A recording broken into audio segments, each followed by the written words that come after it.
What's up, guys? NBA talk here with the Charlotte Hornets defeating the Miami Heat 90 to 88. Very close game. Charlotte was able to hit a three-pointer with Courtney Lee hitting a three-pointer to pass the Miami Heat, and a whole bunch of stuff went down. This game was a back and forth, very defensive end because um, let's see. Actually, in fact, I would say that there was so many mistakes going on between two teams, turnovers, lack of defenses in certain points from both teams, not able to get it going at certain points. It's like people go on a run and all of a sudden, nope, cancel that, and then the other team just go on a run. It was a back and forth going at its highest. Um, Seven changes in this game.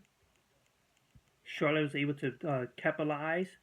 The refs were terrible this game. The refs were terrible, especially in the fourth quarter and in crunch time, like the last 5 minutes or so in the game.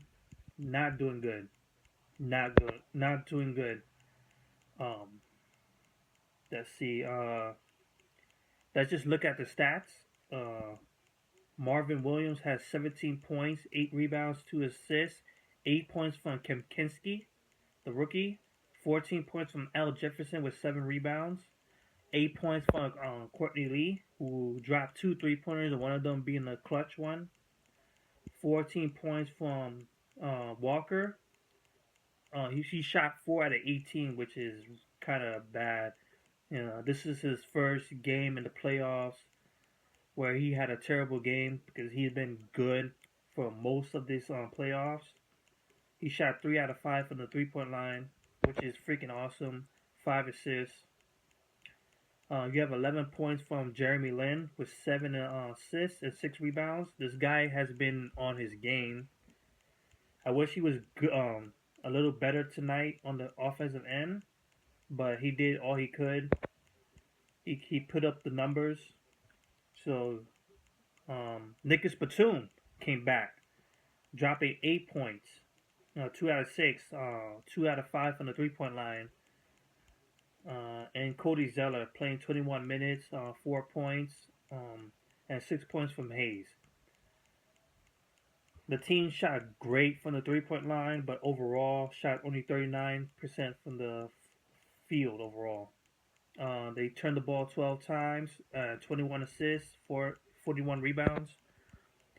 What I could say about the Charlotte Hornets, they need to contain D Wade because this guy got away with a whole bunch of stuff. Europe step, post ups, drive-ins. He just pretty much being the D Wade of old, and they cannot let that happen. They need to make him shoot the ball, shoot the three-pointer, make him shoot the three-pointer, and watch this boy crack down. Um, I like what they did with Luol Deng, because this guy has been a marksman in this entire series. So I'm glad they held him to 2 out of 6. They also held Joe Johnson all this time with the shooting too, only limiting him. He's only taking like 8 shots per game. So, and they stopped Dragic as well. So contain D Wade in the inside game and stop the outside game of Joe Johnson, Luol Deng, and Richardson as well. So that's just it for the Charlotte Hornets. The Miami Heat, you have Joe Johnson, like I said, 5 out of 8, 13 points, 5 rebounds, 3 assists, 2 steals, 16 points for Luol Deng, who shot 4 out of 12, 2 out of 6 for the three-point line, which they did their job. The Charlotte Hornets did their job in eliminating him. Um, Hassan Whiteside, 11 points, 12 rebounds, 3 block shots, pretty much his area. This guy has been consistent all the time. Good defensive rebounder. Uh, D Wade, balling. Um, 25 points, 5 rebounds, 4 assists. But we won't expect that to happen all the time. So all these other guys need to step up, especially Joe Johnson. who's only taking a few shots. He needs to take a little bit more because Luol Deng has been taking it up for him. Dragic had a poor game tonight. Only 10 points, 6 assists, 6 rebounds, 5 out of 15 shooting. He needs to do a better job. Let's see. Richardson. This guy has been lighting it up for the 3-point line. He shot 2 out of 5, which is still kind of good. That's still kind of good for himself. 8 points overall. They still need him to be more consistent. So he'll be good. McRoberts, a complete waste of time. I don't know why they playing him now. I rather much have Haslam. He's an experienced guard forward. I don't know why they don't even use him anymore. I think they would even use him in the entire series. I don't know why he's there in the first place. Then they didn't even use Stoudemire, who is pretty much very good. They should have went back to their old ways, like have Amari Stoudemire in the starting lineup and the center spot, and then have Hassan Whiteside come off the bench, and not have McRoberts come out of nowhere, because you need to deal with Al Jefferson, Kamkansky, and Cody Zeller with their tall selves. All you really have is Hassan Whiteside. They have the edge in height. That's why Al Jefferson is just dogging these guys for the past couple of games. They need to give Justin Winslow some minutes.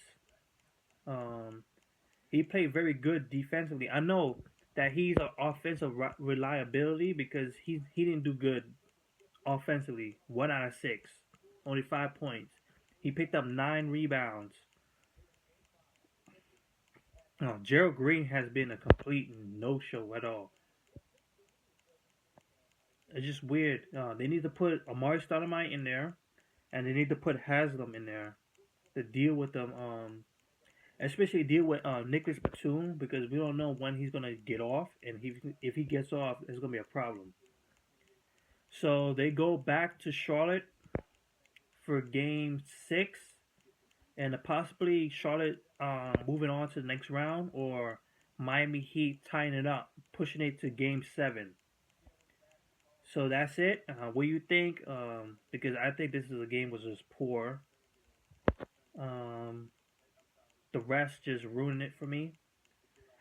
So until then, peace out, guys. Out.